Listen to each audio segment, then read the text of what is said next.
Dukomereze mu makuru ajyanye n'ubucuruzi i Nyabihu hari bamwe mu banyamuryango b'umurenge Sako baravuga ko rero babangamiwe no kuba basaba inguzanyo bagahabwa ituzuye nyamara ngo bajya kwishyura inyungu bakishyura inyungu ya yose kandi nyamara barahawe amafaranga atuzuye. Kuri ibi Banki Nkuru y'u Rwanda yo iravuga ko atari uko byari bikwiye kugenda ndetse ko bagiye kubihagurukira kugira ngo bikemuke. Melanie Mbabazi arakomeza n'iyi nkuru irambuye.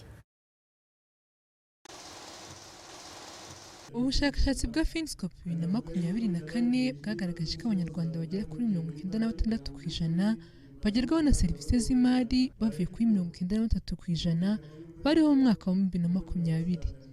Kubona inguzanyo mu buryo bworoshye ni kimwe mu bishimangira kugerwaho na serivisi z'imari ko zifasha abazihabwa kwiteza imbere.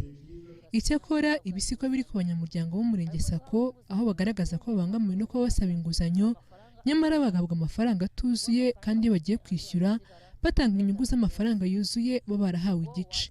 Ibi bavuga ko bibabangamiye ndetse bikaba binagira ingaruka ku mishinga baba basabiye izi nguzanyo. Nasabye inguzanyo ya miliyoni.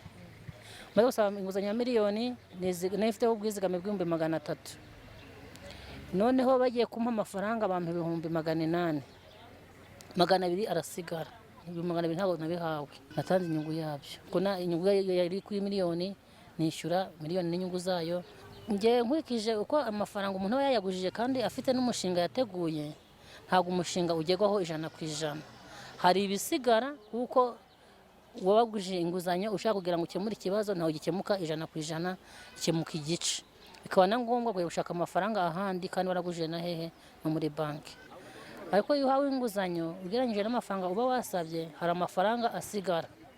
Kugwa amafaranga make andi agasigara ntuyatahane yose. Ni ukuvuga ngo icyo kibazo turagifite cyane muri Sako. Ngiye nkorana na Sako cyane maze gufatamo inguzanyo inshuro zirenga 5. Ariko igihe cyose nagiye nyifata bagiye banshaginga 25%. Iyo babajije ayo mafaranga ukavuga utese ko nawasabye amafaranga y'ibihumbi 400 mukaba mumpaye 360. Aya mafaranga yandi asigaye nayiki barakubwira ngo aya mafaranga tuzayagushyiriraho urangije kwishyura. Ahubwo utesane ko ngiye kuyungukira kandi iyo muzayanshyiriraho nyuma none bizamfasha iki? Bo bakubwira yuko ari gahunda yabo ko gazagusayidira nyuma. Ariko nkatwe iyo turebye tubona birimo igihombo kandi tukabona harimo bo bafite uburyo wenda baba bafite inyungu twe ntabwo tubizi, ariko twewe nk'abaturage bakeneye iyo serivisi cyangwa se kwiteza imbere tubigiramo igihombo cyane. Ni ikibazo bagaragaza ko kiramutse gikemutse bakajya bahabwa amafaranga yabo nk'uko baba bayasabye byarushaho kubafasha. Tugize amahirwe iriya serivisi yo kuducaginga amafaranga mbere ikavaho kajya baduha amafaranga nk'uko twayasabye wenda bagasigarana ngo yasiranse, ariko ariya badukura ngo y'ubwizigame bazaguha nyuma y'imyaka 2 ntago aba yaragufashije gukora wa mushinga. Tugize amahirwe rero bikavaho byadufasha kwiteza imbere cyane kuko usanga imishinga yacu idindira. Tukumva rero icyaba cyiza ari uko ari amafaranga umunyamuryango yagera ahabwa amafaranga yagujije yose akayungukira n'inyungu zayo, noneho yarangiza kwishyura niba bazatanga ubwasisi n'abazatanga akanozangendo bakakamuha, ariko amafaranga yagujije yose bayamuhaye. Kuri iki kibazo Banki Nkuru y'u Rwanda yagaragaje ko bidakwiye kugenda uku ndetse ngo ko bagiye kugihagurukira kugira ngo gikemuke. Dr Justin Nsengiyumva ni guverineri wungirije wa Banki Nkuru y'u Rwanda. Ni ikibazo mu by'ukuri giteye impungenge kuko urugero batanze bavuga bati umuntu yaka inguzanyo ya miliyoni bakamuha ibihumbi 800 hanyuma akishuzwa inyungu kuri ya miliyoni.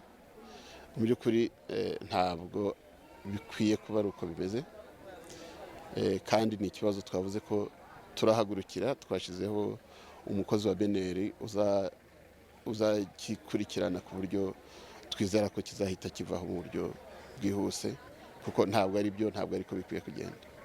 Kugeza ubu mu Rwanda hose abarurwa imirenge Sako isaga 400. Emeline Mbabazi, Radio TV 10.